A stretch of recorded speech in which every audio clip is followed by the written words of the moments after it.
Olá a todos! Na nossa caminhada deste ano, vamos hoje falar um pouco sobre a Eucaristia, cuja festa maior foi celebrada na quinta-feira passada, no dia de Corpus Christi. Nós vamos fazer uma visão assim panorâmica, mas descendo um pouquinho mais sobre o significado da Eucaristia. O que significa a palavra Eucaristia, para nós podermos entender mais esse momento da missa, que também se chama Eucaristia, que nós vivenciamos a cada vez que dela participamos. Mas antes disso, vamos pedir a Deus que nos envie o seu Santo Espírito, a fim de que, iluminados por Ele, nós possamos mergulhar no grande mistério da transformação do pão e do vinho no corpo e sangue de nosso Senhor Jesus Cristo, por Ele próprio operado. Assim começamos, em nome do Pai, do Filho e do Espírito Santo. Amém. Pai nosso que estás no céu, santificado seja o vosso nome. Venha a nós o vosso reino. Seja feita a vossa vontade, assim na terra como no céu. O pão nosso de cada dia nos dai hoje. Perdoai-nos as nossas ofensas, assim como nós perdoamos os que nos têm ofendido. E não nos deixeis cair em tentação, mas livrai-nos do mal. Amém. Bem, hoje nós não vamos utilizar o quadro, e então eu vou mencionar as passagens bíblicas mais importantes. Os que anotam, estejam atentos para fazerem as anotações devidas. Vamos, antes de entrar no mistério eucarístico em si, vamos fazer uma pequena recordação. Como nós vimos, o ano litúrgico é dividido em ciclos. Nós, depois de vivenciarmos o grande ciclo do Advento, do Natal, da Quaresma e do maior de todos, que é o ciclo pascal, que começa lá no domingo da ressurreição e terminou no domingo de Pentecostes, nós voltamos novamente àquilo que antigamente se chamava tempo depois de Pentecostes e que agora se chama tempo comum. O tempo comum se estende por 34 semanas do ano, correspondendo, iniciando sempre num domingo. No dia do batismo de Nosso Senhor Jesus Cristo começa o tempo comum, até a quarta-feira de cinzas, a primeira parte. Aí entra o período da Quaresma e depois o período pascal. Só depois, na festa de Pentecostes, é que volta o tempo comum. E por isso mesmo chamado na liturgia antiga de tempo após Pentecostes. Agora é tempo comum. Paramentos dos sacerdotes são verdes, porque este é um tempo de esperança. É aquele em que se vivencia o Mysterium Christi, ou seja, o mistério de Cristo. E o mistério de Cristo significa que nós vamos percorrer o resto deste ano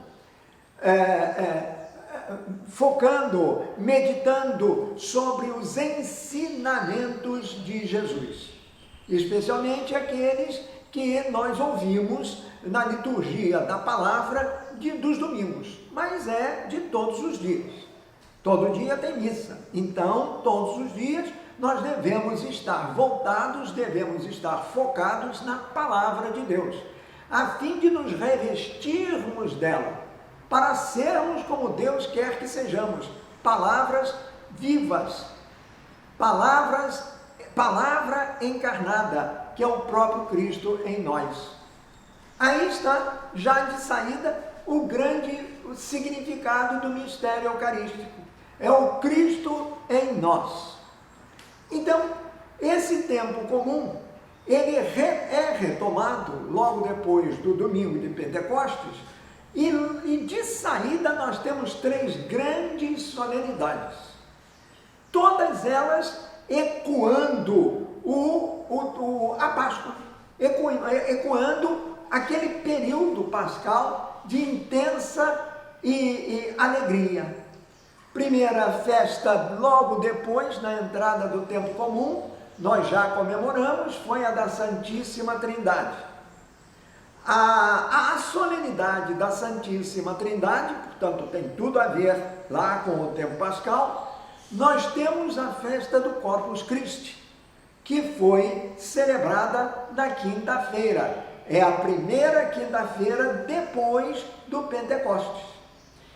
E a terceira grande solenidade, ainda ecoando o tempo pascal, é a festa do Sagrado Coração de Jesus, que cai sempre, é uma festa móvel, porque ela cai sempre na segunda sexta-feira após o Corpus Christi.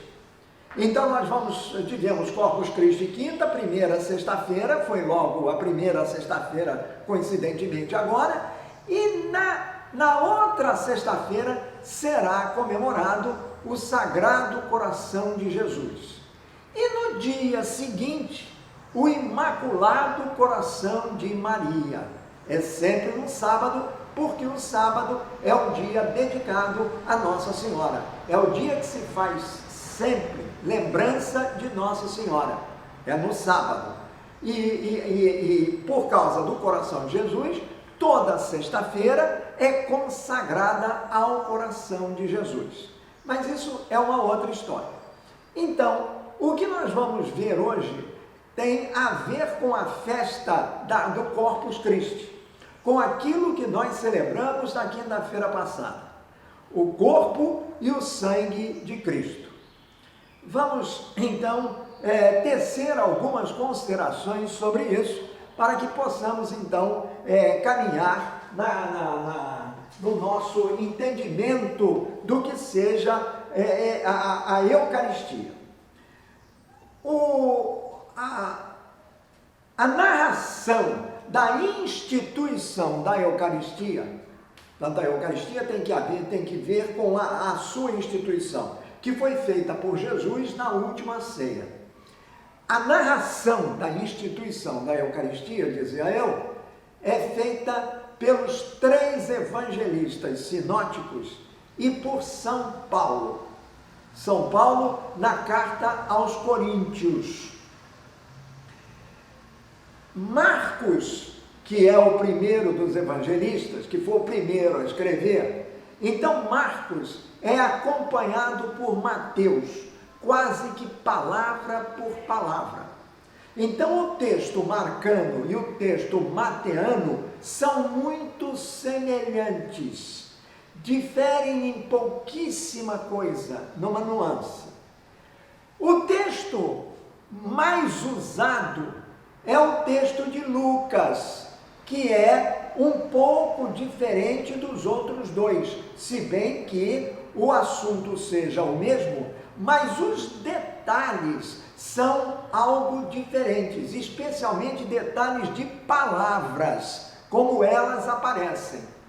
E o texto de Lucas bate com o texto de Paulo apóstolo, na carta aos Coríntios. Sendo que nessa carta aos Coríntios, ela foi escrita bem antes do texto de Lucas. Por conseguinte, tem-se que a primeira narrativa literária, aquela que apareceu escrita, que surgiu registrada por escrito, seja exatamente o texto de São Paulo na carta aos Coríntios. Ali ele começa dizendo que ele fala da instituição da Eucaristia, e é esse o texto usado na missa, na consagração, junto com o de Marcos, junto com o de Lucas. São Paulo, portanto, escreve essa carta aos Coríntios lá pelo ano 56. É o primeiro texto. Lucas segue de perto o que Paulo fala. E o evangelho dele, eu digo que Lucas segue de perto, porque o evangelho de Lucas foi escrito depois, bem depois disso, já na década de 70, ou seja, entre 60 e 70, ou até depois de 70, que apareceu o evangelho de São Lucas. Portanto, os textos que tratam da instituição da Eucaristia são 4. Marcos, que nós ouvimos no dia de Corpus Christi, o Evangelho de Corpus Christi, porque o ano é de Marcos. O texto de Mateus, esses dois batem, são quase que idênticos, palavra por palavra. Depois temos os textos de Lucas e de Paulo apóstolo. Hão de perguntar, e João, São João, no quarto evangelho, ele fala disto? Ele fala da Eucaristia? Não. Ele fala da ceia. E por quê? Os 4 evangelhos, os 3 evangelhos sinóticos já existiam. O texto de Paulo já existia. Quando João escreveu o seu evangelho, João preferiu enfocar um outro momento de imensa importância para ele e para a comunidade dele, a comunidade cristã nascente que se reunia ao redor de João,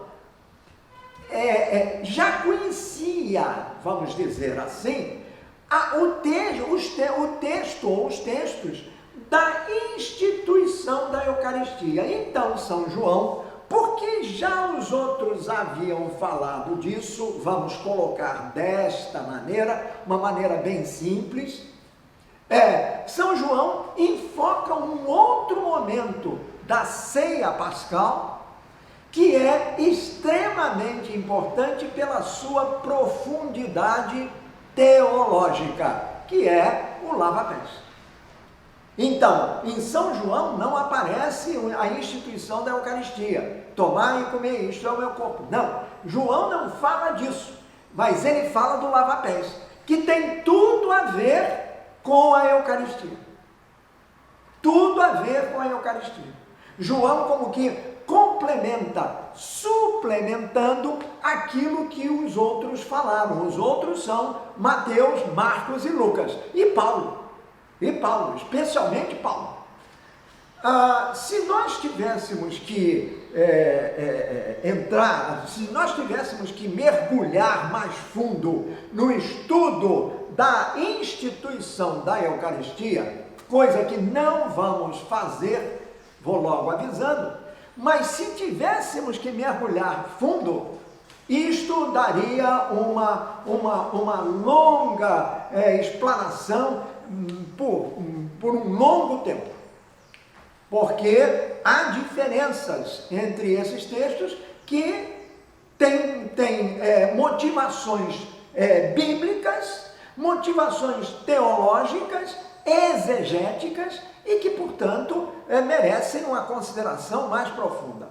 Mas aqui nós não vamos fazer isso. Vamos ficar apenas naquele texto fundamental, que é o texto que nós ouvimos repetido pelo sacerdote em toda a liturgia eucarística da missa. Na consagração, o padre: tomai e comei, isto é o meu corpo, tomai e comei. Isto é o meu sangue, tomai e beber.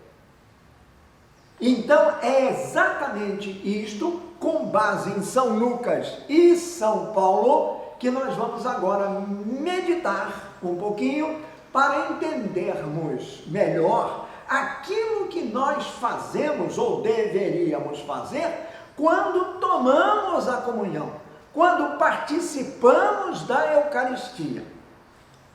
E já que eu estou falando em comunhão e Eucaristia, vamos ver o que isto significa. Para isso, eu vou me valer do texto de São Lucas.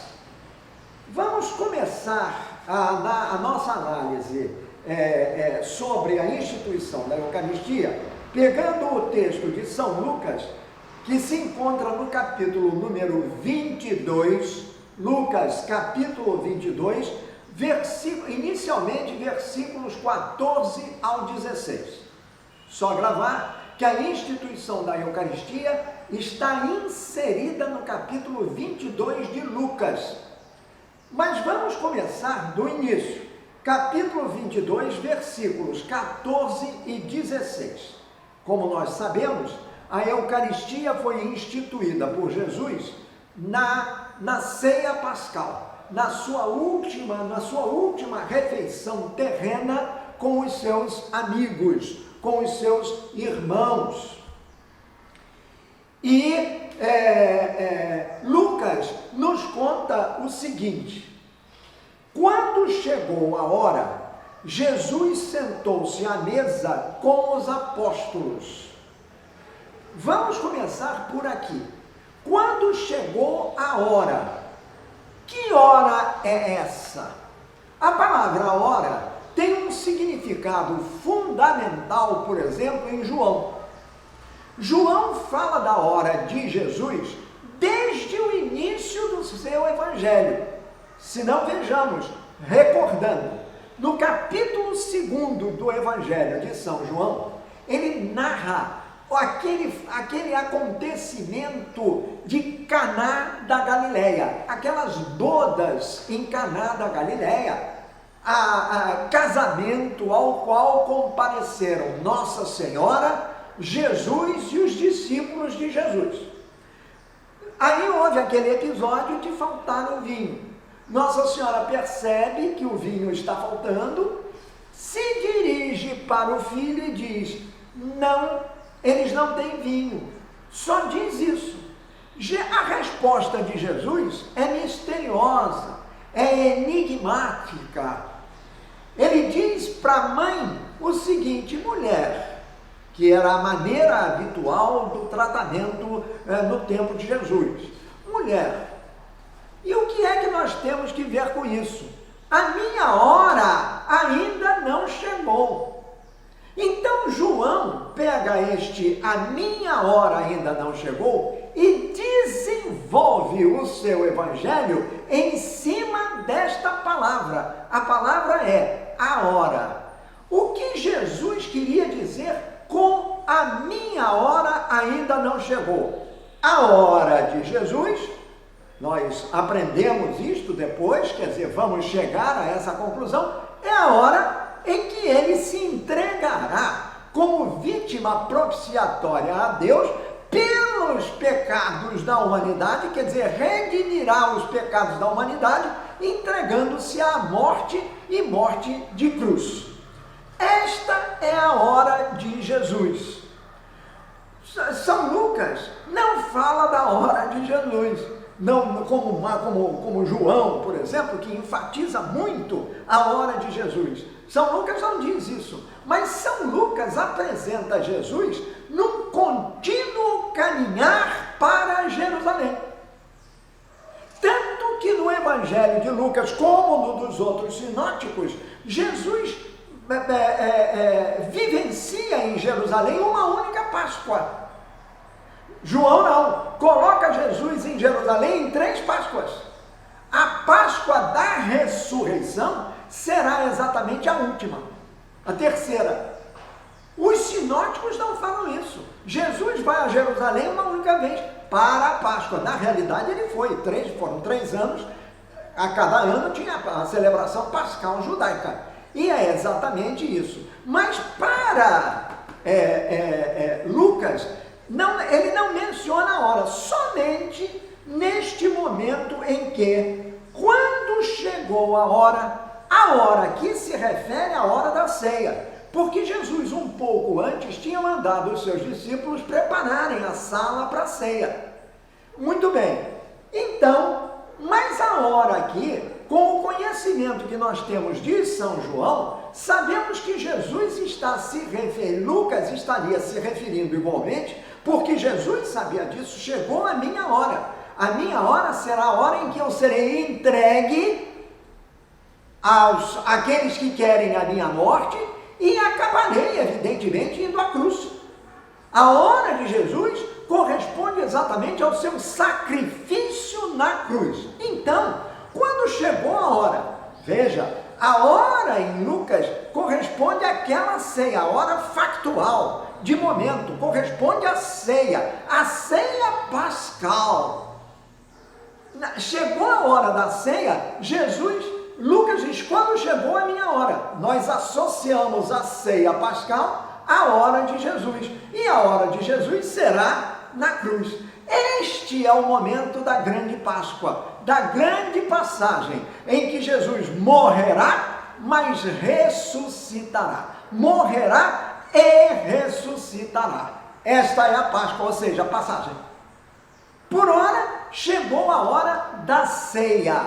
E na ceia, Jesus sentou-se à mesa com os apóstolos. Eu estou lendo daqui, desse texto que é em linguagem moderna. E lhes disse, então visto essa questão da hora de Jesus, que é a hora da entrega, então é um momento muito solene, muito marcante para todos. Jesus lhes disse, aqui, como tenho desejado comer esta Páscoa com vocês antes do meu sofrimento. O sofrimento de Jesus, que resultará na sua morte em cruz, é exatamente a hora de Jesus. Então se associa, quando chegou a hora. Chegou a hora de Jesus ser entregue. Então a primeira palavra que ele diz aos seus amigos reunidos é exatamente isso. Como desejei comer, como tenho desejado, significa que ele já desejava isso 3 anos antes. Agora, no momento em que ele vai viver a sua hora, 3 anos depois, ele continuava desejando comer aquela Páscoa com eles, vivenciar aquela Páscoa com eles. Vamos entender desde já um ponto importante. Jesus é judeu. Os seus discípulos são judeus. Quando Jesus se refere à Páscoa, ele fala a Páscoa judaica, que era aquela que eles estavam habituados. Jesus queria viver essa Páscoa com eles, quer dizer, comer a Páscoa, porque se fazia uma refeição, exatamente por quê? Porque na sua hora suprema, ele iria fazer uma transformação nisso. Ele iria transformar a Páscoa judaica na verdadeira Páscoa, que seria da sua morte e da sua ressurreição. Mas por ora, só ele sabia disso. E por isso ele diz assim, quis comer esta Páscoa com vocês, quis ardentemente, quis intensamente. Esse advérbio é a tradução em português mais comum da expressão com que São Jerônimo inicia esse capítulo 22, a tradução do capítulo 22 do Evangelho de São Lucas, que foi escrito em grego. Então, São Jerônimo, que escreve em latim, ele bota assim, desiderio desideravi. O que significa isto? Desidério, desideravi. Isto é o verbo querer, é o verbo desejar. Então, se nós fôssemos traduzir literalmente este desidério, desideravi, nós teríamos que Jesus estaria falando assim, desejei, desideravi, desejei, desidério, com desejo. Ora, desejei com desejo é um pleonasmo, evidentemente. Mas o que Jesus está querendo dizer é que o seu desejo era tão grande, que ele não era apenas fruto daquele momento. O desejo de Jesus vinha lá de trás. Agora que nós sabemos disso, porque podemos associar uma coisa com a outra, nós podemos entender por que Jesus, dirigindo-se à sua mãe, lá nas bodas de Caná, disse: a minha hora ainda não chegou. Então Jesus já sabia lá atrás, e a partir daquele momento, ele desejou com desejo, ele desejou intensamente vivenciar essa Páscoa, comer esta refeição com os seus discípulos, seus amigos. Por quê? Exatamente porque ali ele iria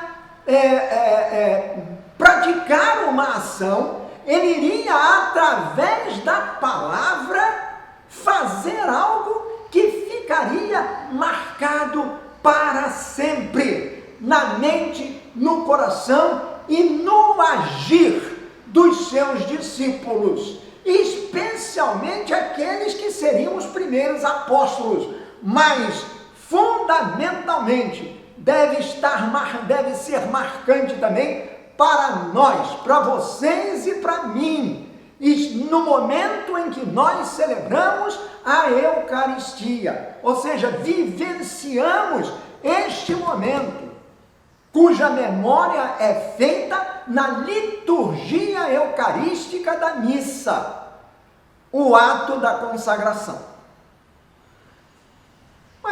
Mas vamos aos poucos, vamos chegar lá. Então veio esta parte. A hora de Jesus era a hora em que, antes dele ir para a morte, ele quis comer esta Páscoa com vocês. Desejei com desejo. É um desejo tão profundo do coração de Jesus que a nossa mente não alcança. Isto vem do seu amor pelos seus amigos, pelos seus companheiros, o amor dele pela humanidade. E então isto sai de dentro do coração. Consequentemente, nós não sabemos expressar com palavras humanas o que significava, evidentemente, esse desejo intenso de Jesus. Aí dizemos com a nossa capacidade: desejei intensamente, desejei ardentemente. Eu prefiro continuar com o pleonasmo: desejei com desejo. Um desejo que a minha mente não alcança, mas o meu coração deve sentir. Desejei com desejo comer esta Páscoa com vocês antes do meu sofrimento. Antes do meu sofrimento significa antes da minha hora, da hora em que eu vou me entregar por todos. Muito bem, continua São Lucas, do 14 ao 16. Muito bem, então, já aí no versículo número 17, Jesus diz, pegou o cálice de vinho, deu graças a Deus e disse, peguem isto e repartam entre vocês. A Páscoa judaica, ela se compunha de diversos momentos. Antes de se iniciar a refeição propriamente dita, comer o cordeiro que eles imolavam, não é? Antes de começar a refeição, fazia-se a distribuição do vinho. Então a refeição começava com uma taça de vinho. Eu disse a vocês que se tivéssemos que estudar isso detalhadamente, teríamos que entrar nesses detalhes, porque isso tudo tem um significado, cuja origem está lá no Antigo Testamento. Mas não vamos fazer isso agora. O que eu quero dizer é que a refeição judaica começava com a distribuição do vinho.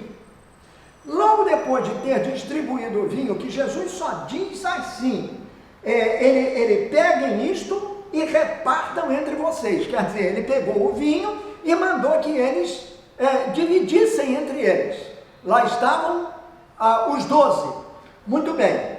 Depois, aí é que começa o ponto mais importante, que corresponde exatamente ao ponto da instituição da Eucaristia. É capítulo 22 de Lucas, versículos 19 e 20. Isso é fundamental. Jesus depois pegou o pão, deu graças pegou o pão e deu graças a Deus. Ponto. Então, segunda ação. A primeira ação foi essa: pegar o pão e dar graças a Deus. Aí depois pegou, em seguida, partiu o pão e o deu aos apóstolos. Primeira ação: Jesus pega o pão e dá graças a Deus. Dar graças a Deus é fazer uma oração. Ele faz uma oração a Deus, oração de agradecimento e de louvor a Deus por aquele pão que ele tem na mão. Depois de dar graças a Deus, gravem bem a palavra, graças a Deus, portanto, é uma oração de ação de graças. A primeira ação de Jesus é de agradecimento. Ele agradece a Deus por aquele pão que está ali. Depois de dar graças a Deus, ele com o pão na mão, ele parte o pão e o distribui entre os seus amigos. Ele dá o pão para os seus amigos. Muito bem, temos que fazer aqui uma observação. Não tem o quadro, vocês vão me desculpar, mas acontece o seguinte: é preciso dizer isso. Como eu disse lá na introdução, Jesus está fazendo isso dentro do ritual judaico, segundo a ação cultural judaica. Era assim que se fazia. Em casa, o pai de família, o chefe da casa, tomava o pão, até hoje, toma o pão, faz uma oração de agradecimento e louvor a Deus pelo pão, depois parte o pão e distribui para as pessoas. Então veja, em hebraico, a palavra que indica essa oração de agradecimento e louvor pelo alimento chama-se beraká. Beraká, B-E-R-A-K-A-H, beraká. Essa beraká é uma oração que o pai de família faz, uma oração de agradecimento a Deus pelo alimento que ele tem na mão e que vai ser consumido pelos que participam da ceia. Esta beraká faz parte da tradição judaica. Jesus a acolhe. Esta oração não é só para aquele momento pascal, é para todo tipo de refeição. Razão pela qual isso caiu muito no esquecimento, nós não temos esse hábito de fazer isso, quer dizer, a maior parte das pessoas, e ainda mais neste mundo corre, ninguém se lembra de agradecer a Deus pelo alimento que ele tem à frente, pelo alimento que ele vai consumir. Nós em casa deveríamos, como família, fazer exatamente isso. Antes da refeição, nós devemos fazer uma oração de agradecimento a Deus pelo alimento. Que não nos falte a mesa, que esteja presente na mesa dos nossos irmãos. E mais, como Jesus partiu o pão e distribuiu, que nós possamos ser partilha de pão para os nossos irmãos, especialmente os mais necessitados, porque o partir vai levar a isso, a partilha. Então, o que acontece é que Jesus utiliza-se dessa tradição, ele não põe de lado a tradição da Páscoa judaica, ele não põe de lado, ela começa assim, ela é feita assim, primeiro com o pão e depois com o vinho, a bebida que é servida. Muito bem, mas acontece que nesse momento, como Jesus vai viver a sua hora, Jesus acrescenta algo que é de fundamental importância, que é o seguinte: pegou o pão, partiu e o deu aos apóstolos, dizendo: isto é o meu corpo, que é entregue em favor de vocês. É o meu corpo que será entregue por vocês. Então, Jesus, pegando o pão, ele faz, depois de ter feito a oração de agradecimento e louvor a Deus, ele acrescenta isto: este é o meu corpo que será entregue por vós. Ora, é esta oração de agradecimento que Jesus transforma do agradecimento a Deus pelo alimento, e que Jesus transforma no seu corpo. É este momento, é esta oração de ação de graças que se chama em grego Eucaristia. Portanto, quando estamos falando da Eucaristia, nós temos que a Eucaristia na realidade, a palavra Eucaristia traduz-se por ação de graça. Então, a Eucaristia é uma oração de louvor e agradecimento a Deus. Portanto, é uma oração em ação de graças a Deus pelo dom que Ele nos dá. Porque o alimento é um dom de Deus. Na realidade, quando se come alguma coisa, nós devemos agradecer a Deus, porque este é um dom que Ele nos dá. No caso do pão, o dom da semente que se transformará no trigo, de que será feito o pão.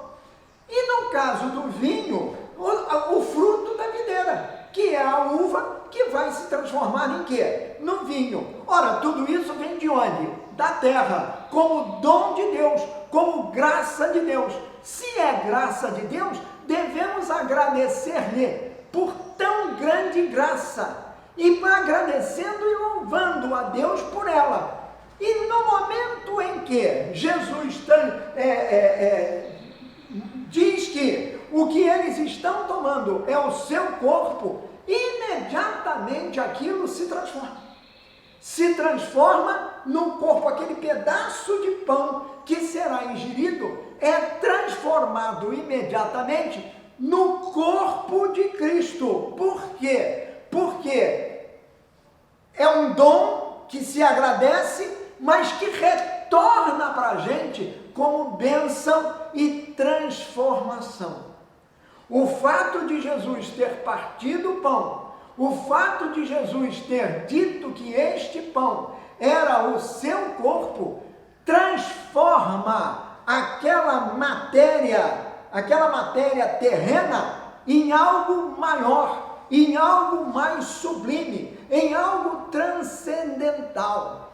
Ele transforma aquilo no seu corpo, coisa que ele já havia feito antes, no momento da multiplicação dos pães. Está lá em São João, capítulo 6, versículo número... capítulo 6, versículo número 11. Em seguida, Jesus pegou os pães, deu graças a Deus e os repartiu com todos. Foi no episódio da multiplicação dos pães. Jesus pega os pães, dá graças a Deus e os reparte entre todos. Ora, havia quantos pães? 2. E quantos peixes? 5. Mas a multidão era de 10.000 pessoas. Portanto, todos receberam do mesmo pão. Resultado: nada aconteceu sem antes Jesus ter dado graças a Deus. Agradeceu pelo dom, mas transforma o dom no seu corpo. E ao transformar o dom no seu corpo, quer dizer, aquele alimento no seu corpo, este dom de Deus volta para a pessoa que o recebe e pelo qual se sente agradecido, volta como bênção e como transformação. Em outras palavras, daqui a pouco vou mostrar o que Santo Agostinho diz disso, mas veja bem, em outras palavras, ao tomarmos a comunhão, a hóstia consagrada, nós recebemos pela fé, evidentemente, o corpo de Cristo, porque fazemos memória deste momento de Jesus. Foi algo que aconteceu lá no passado, na última ceia, há 21 séculos, mas não tem importância, o valor é exatamente o mesmo. Tomou o pão, deu graças a Deus, o partiu e repartiu. A isto nós chamamos de comunhão, que acontece durante a missa. E se todo esse conjunto cultural, todo esse conjunto de celebrações litúrgicas durante a missa, a esse conjunto todo, é fácil a gente distinguir porque que ele se chama Eucaristia. Porque ali é a ação de graças. Então, quando nós falamos em Eucaristia, nós estamos falando, em primeiro lugar, ação de graças a Deus por aquilo que vamos receber. Segundo lugar, por aquilo que vamos comungar, isto é, comer, que a gente recebe para comer. Então, a comunhão é eucarística. E terceiro lugar, aquilo que nós vamos fazer porque nós vamos nos transformar em Cristo, para sermos como Cristo no meio do mundo. Então, quem toma o alimento eucarístico, ele não é mais a mesma pessoa, ou não deve ser mais a mesma pessoa, porque dentro dele ele está levando no seu coração, mas na sua mente e no seu agir, o próprio Cristo. Que assim, no momento em que ele está para ser entregue na cruz, Jesus quer ficar entre nós. E não é só querer ficar entre nós, ele quer ficar em nós. Vamos ver daqui a pouquinho já, não muito, o que Santo Agostinho vai dizer disso. E não só Santo Agostinho. Mas olhe bem, isto é que tem que ser fundamental para você que comunga nas missas, para você que dá a comunhão como ministro da Eucaristia, o sacerdote, o diácono, ou todos os ministros consagrados da Eucaristia. Quando se dá a comunhão, o ministro da Eucaristia tem que ter em mente que ele está dando o corpo de Cristo para a pessoa que vai comungar, para a pessoa que vai tomar Cristo em si, para a pessoa que, tendo Cristo em si, quer ser alter Christus, outro Cristo, ipse Christus, o próprio Cristo. Quer sair pelo mundo fazendo aquilo que é a segunda palavra de Jesus na instituição da Eucaristia. Jesus partiu o pão. É o segundo ato, convergente com o primeiro. Oração de agradecimento a Deus, Eucaristia, portanto, ação de graças, e que se transforma em partilha, que se transforma em divisão para todas as pessoas. Não é assim que acontece? O sacerdote pega a hóstia principal, faz a consagração usando as mesmas palavras. Jesus, pela fé, sabemos que está ali naquele momento. É Ele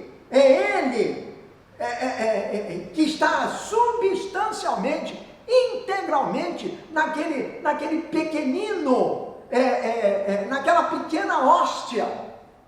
Jesus total, Jesus integral, e não apenas o Jesus, não, é Jesus total, verdadeiro Deus, verdadeiro homem. E não importa que a hóstia esteja partida, a hóstia é partida, a hóstia do sacerdote ele parte. Mas a pequenina parte da hóstia que a gente recebe é o corpo de Cristo. Que nós já tomamos, que nós tomamos pela nossa fé. Se nós cremos verdadeiramente que na comunhão nós estamos tomando o corpo de Cristo e que Cristo está entrando em nós pelo nosso desejo, pela nossa vontade, que o nosso desejo seja desejar com desejo, como Cristo desejou com desejo, se entregar por nós e mais, ficar entre nós. Eu vou, mas volto. Eu vou morrer, mas ressuscitarei. Vou e voltarei. E voltarei querendo ficar com vocês, e com vocês até o final dos tempos, eu mesmo vou me deixar ficar pessoalmente, ou seja, em corpo e em espírito, mas de uma maneira humilde, de uma maneira pequenina, de uma maneira diferente. Eu vou me deixar ficar como alimento. O Padre Mauro uma vez me disse o seguinte: Rui, nós temos que comungar e comungar sempre, comungar mais, porque quanto mais nós comungamos, nós levamos o Cristo dentro de nós, e nós passamos a agir como Cristo quer que nós ajamos, que nós façamos. A Eucaristia, ou seja, ou então a comunhão, tudo é a mesma coisa. A Eucaristia, que é a comunhão, que é aquela espécie consagrada que nós comungamos, que nós comemos. Comungar é comer, que nós comemos. É o corpo de Cristo do qual nos alimentamos. Corpo este que transforma o nosso, ou deve transformar, a fim de que nós possamos ser outros Cristos, como Ele, porque o levamos dentro de nós. Ele não foi embora, não. Nós não o vemos com os nossos olhos, não temos capacidade de vê-lo com os nossos olhos. Isso vamos fazer na plenitude, quando estivermos face a face com Ele. Quando já estivermos transfigurados como Ele. Mas essa transformação que Cristo opera naquele pedaço de pão, que continuou sendo um pedaço de pão, mas era a partir desta palavra, quer dizer, desta bênção, a partir desta palavra, Ele transforma, Ele transubstancia. Este é o termo técnico, transubstanciação. É o momento da missa em que aquele pedaço de pão se transforma no corpo de Cristo. Uma lembrança antiga. Uma vez aqui, numa cerimônia da Quinta-feira Santa, nós fizemos uma paraliturgia. O altar foi coberto, foi tampado por todo o presbitério foi tampado por um grande lençol. E o altar virou uma mesa de refeição, que é o que ele é, efetivamente. É uma mesa de refeição. E ali nós fizemos a encenação através de um jogo de luz e sombras da Páscoa judaica. Quer dizer, este momento, quando chegou o momento, baseado em São Lucas, nós fizemos São Lucas e São João, porque nós também vivenciamos o lava-pés, assim. Então é o seguinte, mas todo mundo via o que era isso. Então a pessoa que fez Jesus, que por sinal era muito parecido fisicamente com Jesus, se ele estiver ouvindo isso, ele vai se lembrar, até na barba que ele tinha, a cara dele era muito semelhante à de Jesus.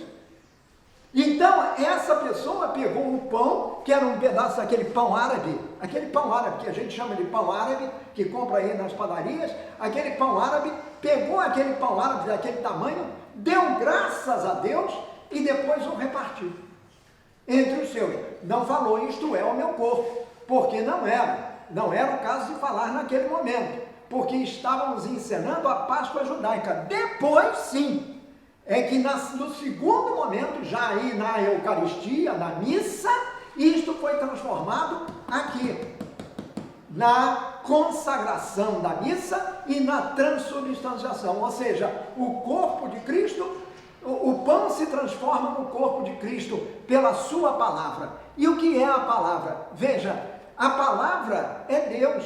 Não se lembram de São João? Quando diz assim, no princípio era o verbo estava junto de Deus, o verbo era Deus. Duas pessoas, Deus e a palavra. Verbo quer dizer a palavra.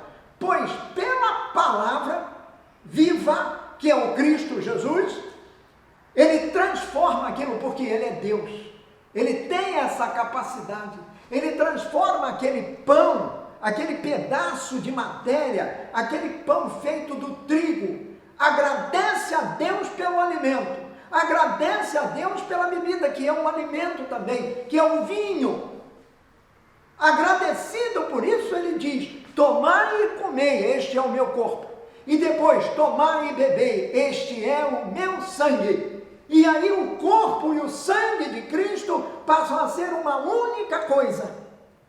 Deveríamos comungar nas duas espécies. A do corpo, que é a hóstia, mergulhada no vinho. Nem sempre isso acontece, ainda mais nesse tempo de pandemia.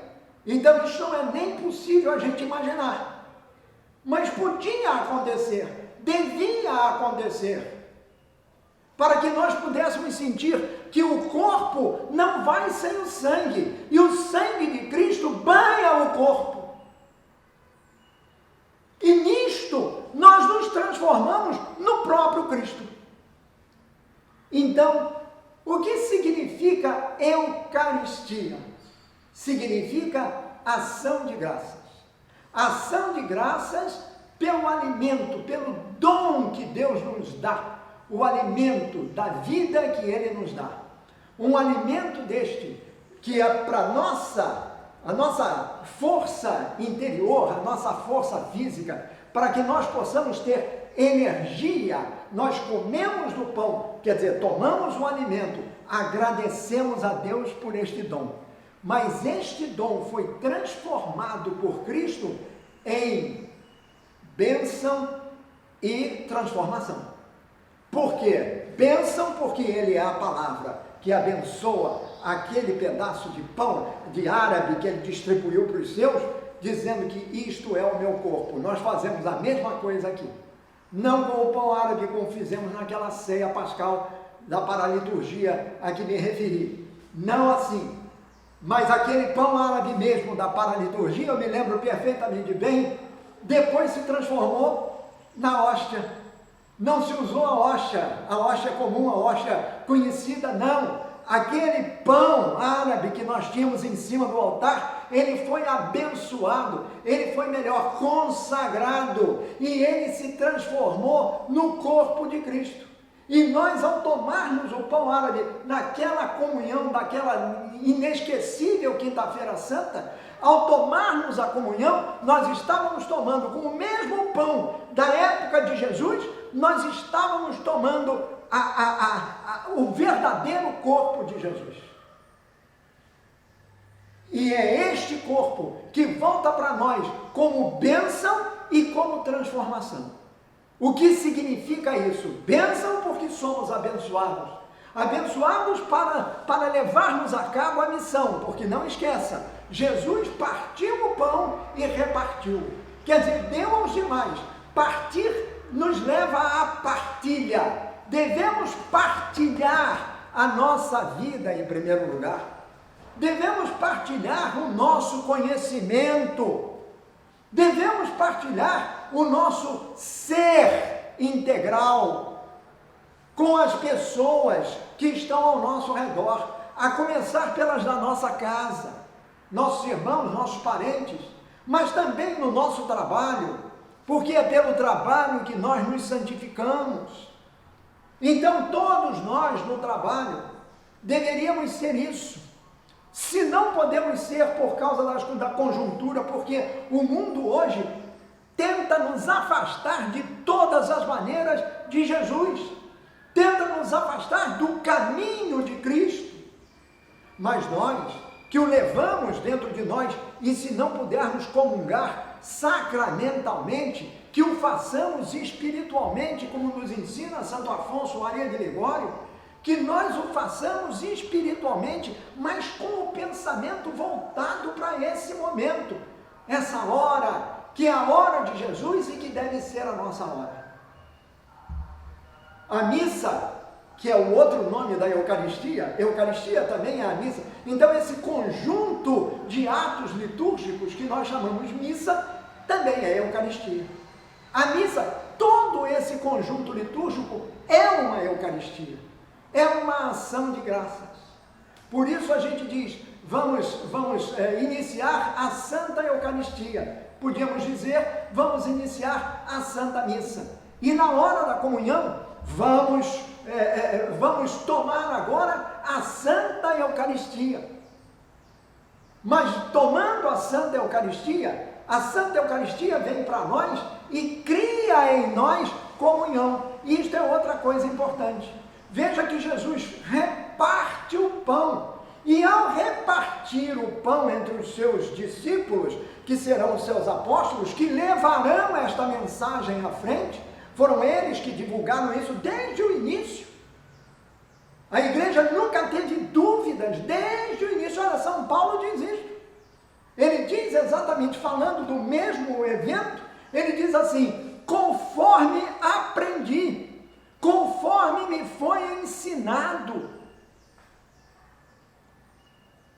No dia em que ele foi preso, Jesus, na noite em que foi preso, Jesus tomou numa ceia com os seus discípulos, tomou o pão, deu graças a Deus e o partiu dizendo, tomai e comei, este é o meu corpo. No momento em que Jesus faz isto, ele cria o quê? Uma comunhão. Comunhão de pensamento, comunhão de fé nele, fé que aquilo ali é o corpo de Cristo, e comunhão de ação, porque houve uma partilha. Então nós temos que partir da Eucaristia para a ação. E a ação não significa que a gente deva ir pela rua fazer, não, nos gestos mais simples. Veja bem, eu costumava dizer isso no terço lá da Dona Vitória, quando nós estamos varrendo a sala, nada de varrer o lixo para baixo do tapete, porque Jesus nunca varreu o lixo para baixo do tapete. Se nós temos Jesus em nós, vamos fazer as coisas como tem que ser feitas. Não é nem devem ser feitas, como tem que ser feitas, porque tudo é feito a maior Dei Gloriam, para a maior glória de Deus. É isto. Ele que nos dá o dom, pelo qual nós agradecemos, ação de graças, Eucaristia, volta para Deus como bênção e transformação. Ou seja, é o dom de Deus que nos transforma. É o dom de Deus que nos faz sermos outras pessoas. E pessoas melhores. E pessoas irmãs. E pessoas fraternas. E pessoas que querem exatamente fazer pelo outro aquilo que Cristo fazia por todos. Ou você acha que Cristo, contando a história do samaritano, que ajudou a pessoa que estava caída no meio do caminho, enquanto os outros o ignoraram, Cristo não está sendo, ele põe no samaritano, ele mostra através do samaritano aquilo que nós devemos fazer, porque nós o levamos conosco, com mais razão do que o próprio samaritano. Então o que Jesus mostra com o samaritano é exatamente isso. Qualquer um pode ser um bom samaritano, qualquer um pode fazer o que Cristo fazia, se nós fizermos o que Cristo fazia da nossa maneira, com o nosso modo de ser, com o nosso conhecimento. Aquele lavrador lá da roça, lá em Minas, ele não sabe nada do Cristo, nada disso que a gente está falando com as palavras, mas ele sabe do Cristo prático, daquele Cristo que faz as coisas, daquele Cristo que agradece a Deus pelo dom. O lavrador está lá, lavrando a terra e plantando, que vai dar o alimento. Ele não sabe de nada disso, ele nunca ouviu falar em Santo Agostinho, em São João Crisóstomo, jamais. Mas ele sabe agir como Cristo agiu, porque isto é íncito ao nosso coração, aberto para Deus. Ele sabe quem é Deus, ele sabe que Deus existe, e Deus só quer isso, que nós creiamos, que nós tenhamos fé verdadeira. Esta é a Eucaristia, é assim que ela se manifesta a nós. Eu queria agora, já nesse terço final, depois de ter mostrado exatamente o significado da Eucaristia, trazer para vocês mais umas considerações, a partir do que dizem dois grandes doutores, dois grandes padres da igreja. Um deles começa fazendo a seguinte pergunta, eu estou adaptando: estamos na missa, na Eucaristia, amanhã, hoje ou amanhã, o que se vê, pergunta essa pessoa, o que se vê sobre a mesa do Senhor? O que se vê sobre a mesa do Senhor? Resposta: é o pão e o vinho. É isso que a gente vê. O pão na forma de uma hóstia e o vinho, que é o vinho mesmo. Mas este pão, continua o autor, este pão e vinho se tornam o corpo e o sangue do Verbo ao chegar à palavra. Ou seja, o corpo e o sangue de Cristo, que é a palavra de Deus, que é o Verbo de Deus, e que, portanto, é Deus com Deus, que transforma aquele pão e aquele vinho, como nós acabamos de ver, no seu corpo e no seu sangue. Então, o que vemos?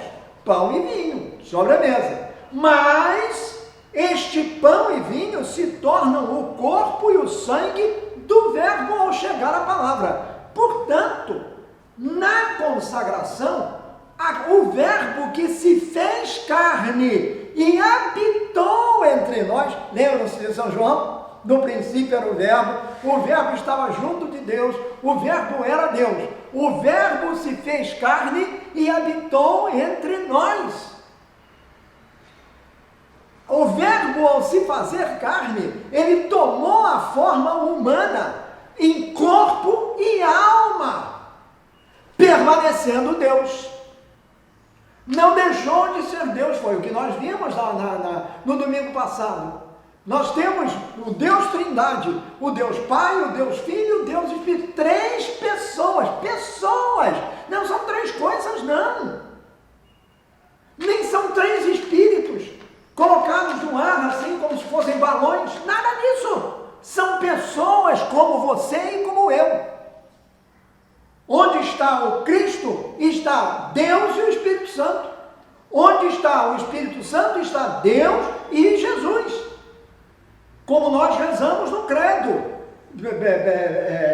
niceno-constantinopolitano. O Espírito Santo que procede do Pai e do Filho. E onde está Deus, está Jesus e o Espírito Santo. Lá no Gênesis, bem no início, olha bem, no princípio não havia nada, era tudo caos. Mas o Espírito de Deus pairava sobre as águas. O Espírito de Deus. Então Deus pairava sobre as águas pelo seu Espírito. 3 pessoas, uma só realidade, uma só natureza divina. Mais que um mistério, isto é uma maravilha. A maravilha da Trindade para nós. Pois bem, o Verbo se faz homem, alma e carne, e se fez homem permanecendo Deus. Portanto, ele é verdadeiro Deus, verdadeiro homem. Vero Deus, vero homo. Pois foi esse homem, como nós acabamos de ver, que antes de viver a sua hora, que era exatamente a hora que ele iria à cruz, antes de viver a sua hora, ele viveu uma outra hora, em antecipação, sabendo que ia morrer, sabendo que ia se entregar pelos nossos pecados, sabendo que iria redimir a humanidade com o seu sangue derramado, sabendo que morrendo ia ser sepultado e que ressuscitaria antes que tudo isso acontecesse, ele decidiu ficar entre nós, quis ficar entre nós, quis fazer com que nós pudéssemos ser um com ele. De que maneira? Da maneira mais simples possível, como se fosse como alimento. Ele se deixa ficar como alimento, pão e vinho, a fim de que, quando tomássemos o pão e o vinho, nós nos transformássemos, ó bênção, nele. Então, diz aqui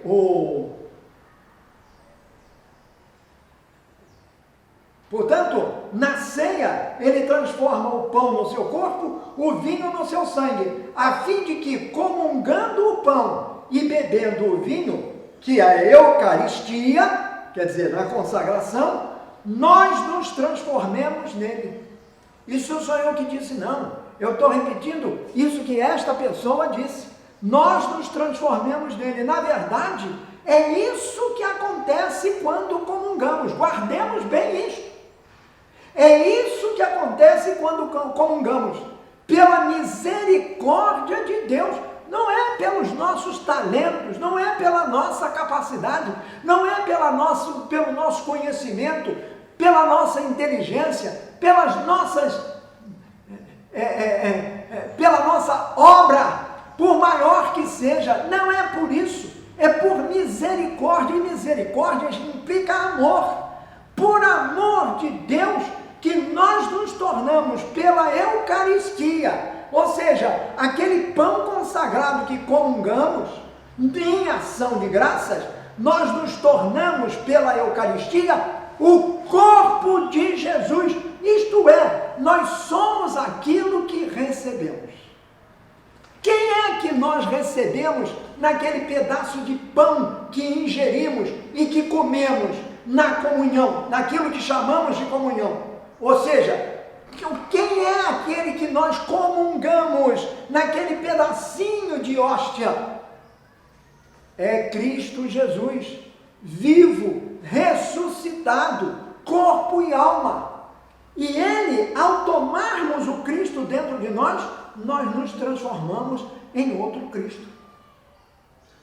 Não pode ser diferente, sem deixar de ser quem nós somos, com as nossas fraquezas, as nossas debilidades, os nossos medos, as nossas angústias, os nossos sofrimentos, mas a nossa imensa alegria de podermos tomar como graça, como misericórdia de Deus, o próprio Deus em nós.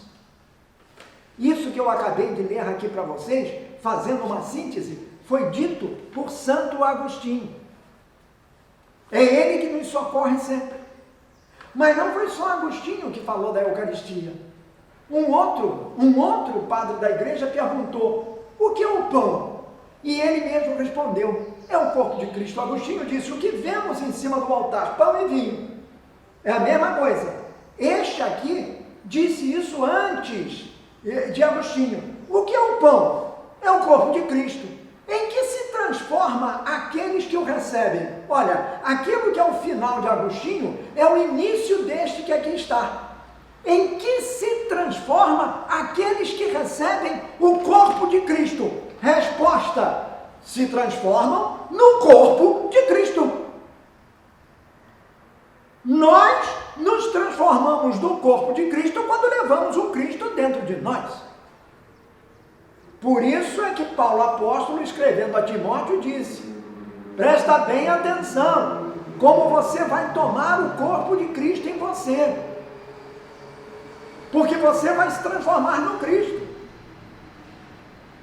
pela ação do seu corpo em você. Continua esse padre: de fato, Tal como o pão é um só, apesar de constituído por muitos grãos, os quais, embora não vejamos, todavia estão no pão, é isso mesmo. Você tem muito grão de trigo que foi moído e que perderam a sua consistência original, foram fundidos numa única coisa, eles desaparecem em suas diferenças e devido à sua perfeita e recíproca fusão, assim também, e se transformam no pão. Assim também nós estamos unidos reciprocamente entre nós, comunhão. E todos juntos, todos os que comungamos, todos juntos, estamos unidos em um só, Cristo. Cristo Jesus. Cristo, o verdadeiro homem, Cristo, o verdadeiro Deus. Então, quando você tomar a comunhão, não esqueça dessas duas palavras.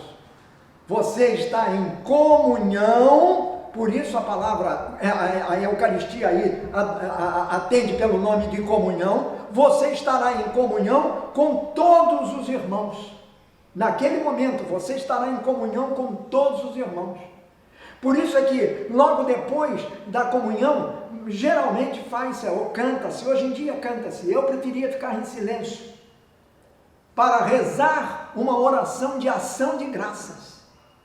Ação de graças a Deus, que me deu o dom da vida, que me dá o dom do alimento, com o qual eu me transformo no corpo de Cristo. Então eu devo agradecer porque este alimento volta para Deus como bênção e transformação. Ou seja, bênção porque nós somos abençoados por Ele. Porque nós, ao sermos abençoados por Ele, podemos nos transformar nele. Isto é um poder de Cristo, não é meu, não é seu, não é nem do Papa. E por falar no Papa, esse que eu acabei de falar para vocês então foram dois padres. Esse que eu acabei de contar, aquele que pergunta o que é o pão e responde é o corpo de Cristo, é São João Crisóstomo, o grande bispo de Constantinopla. O outro foi Santo Agostinho. Então nós temos esses dois já nos indicarem o caminho do que seja a Eucaristia. Mas agora temos o Papa Francisco. Ainda outro dia ele dizia assim, à medida que ele ia falando, eu fui escrevendo: cada vez que comungamos, mais nos assemelhamos a Jesus. Você já sentiu o peso disso? Cada vez que comungamos, mais nos assemelhamos a Jesus. O Papa não diz o que eu diria. Cada vez que comungamos, mais devemos nos assemelhar a Jesus. Eu me poria de guarda, mas eu estou falando por mim. Eu me poria de guarda, porque eu sei que eu sou fraco. Mas o Papa não quis saber disso, não. O Papa foi mais direto. Cada vez que comungamos, mais nos assemelhamos a Jesus. E é porque é isso mesmo. Porque a comunhão nos transforma em Jesus. Olha aqui, mais nos assemelhamos a Jesus, mais nos transformamos em Jesus. Palavra de Francisco. Enquanto nos unimos a Cristo, deixando de lado os nossos egoísmos, os nossos preconceitos, os nossos maus pensamentos, a violência que por vezes nos domina, os nossos medos, especialmente nestes tempos sombrios que ainda estamos vivendo. Então, deixando de lado, quanto mais nos unimos a Cristo, a comunhão, a Eucaristia, a hóstia consagrada, a comunhão nos abre o nosso corpo, o nosso coração, abre o nosso espírito, abre a nossa mente e nos une a todos. Portanto, comunhão cria comunhão. Comunhão não cria divisão. Comunhão não cria separação. Comunhão constrói pontes, na palavra do Papa, e não muros.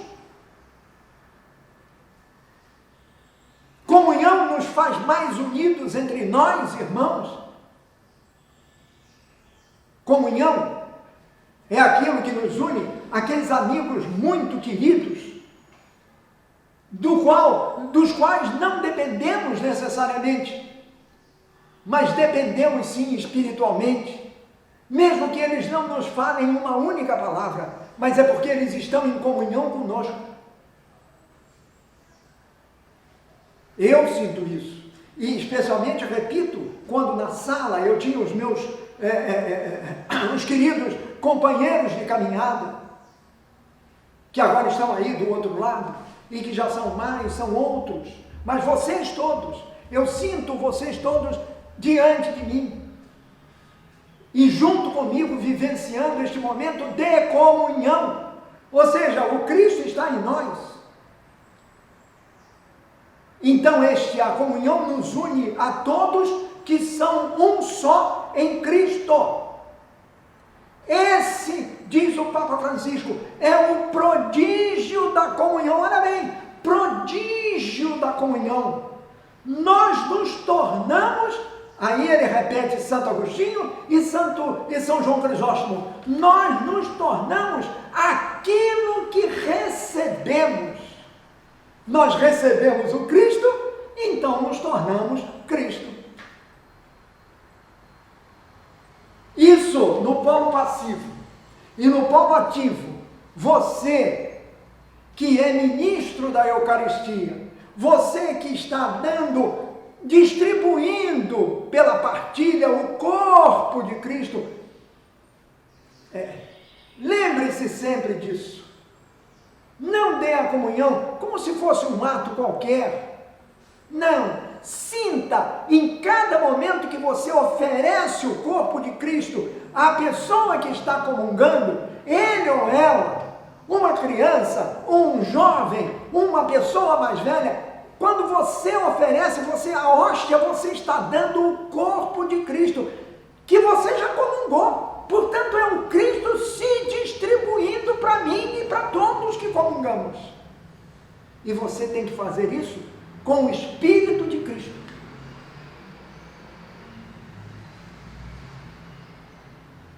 Não é dizer simplesmente para qualquer um que falar corpo de Cristo, corpo de Cristo, corpo de Cristo, como eu já vi inúmeras vezes. Não é corpo de Cristo, corpo, não, Senhor. O corpo de Cristo, mas vivenciado, para que aquele que está comungando, o comungante, também se sinta tomado pelo corpo de Cristo e passe a ser um outro Cristo. Então, esse é o prodígio da comunhão. Guardem, palavras do Papa Francisco. Nós nos tornamos aquilo que recebemos. Isto é a Eucaristia.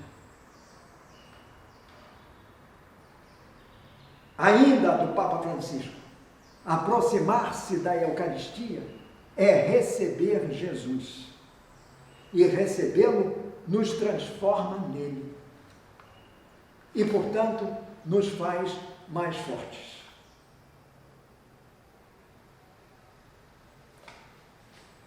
No início eu disse que nós não iríamos descer muito a fundo, não iríamos estudar palavra por palavra, mas acho que penso que tenhamos ficado com uma visão geral do que seja a Eucaristia.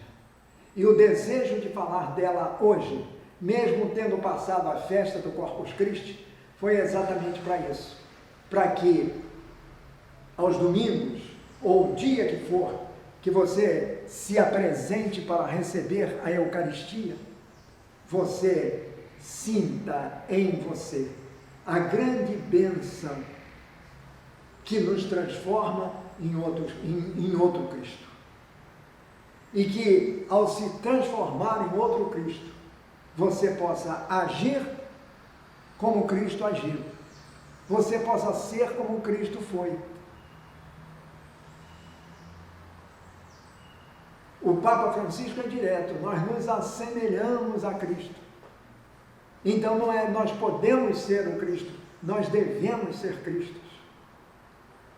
Mas somos fracos, somos pecadores, somos incapazes de às vezes dar um passo que Cristo, como Cristo deu. Mas isto não nos deve impedir de tentar.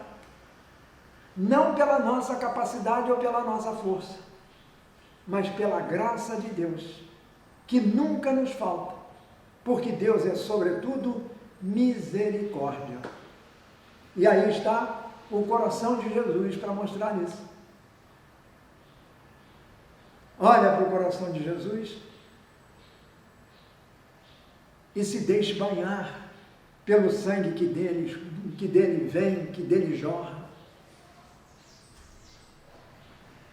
Tomar o corpo de Cristo na missa, tomá-lo sacramentalmente, ou então, nesses tempos, principalmente espiritualmente, quando não podemos ver a missa, é o que nós devemos sempre pedir a Deus, como graça que nos motiva a viver como Cristo, e vivendo como Cristo, nos faça levar alegria indizível aos nossos irmãos todos.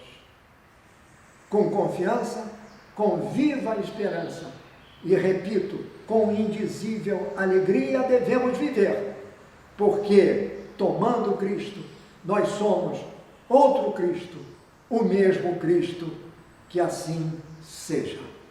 Amém. E como não podemos fazer isso pelas nossas próprias forças, peçamos a Nossa Senhora nesta Ave Maria, ela que se revestiu do Cristo, ela que deu ao Cristo a sua carne humana, que ela nos ajude a ser mais Cristos. Mais cristãos quer dizer mais Cristos, mais semelhantes a Cristo. E semelhante a Cristo quer dizer viver como Cristo, agir como Cristo agiu. Ave Maria, cheia de graça, o Senhor é convosco, bendita sois vós entre as mulheres, e bendito é o fruto do vosso ventre, Jesus. Santa Maria, Mãe de Deus, rogai por nós, pecadores, agora e na hora de nossa morte. Amém. Que o Senhor nos abençoe, nos guie e um dia nos conduza à vida eterna. Amém. Tchau!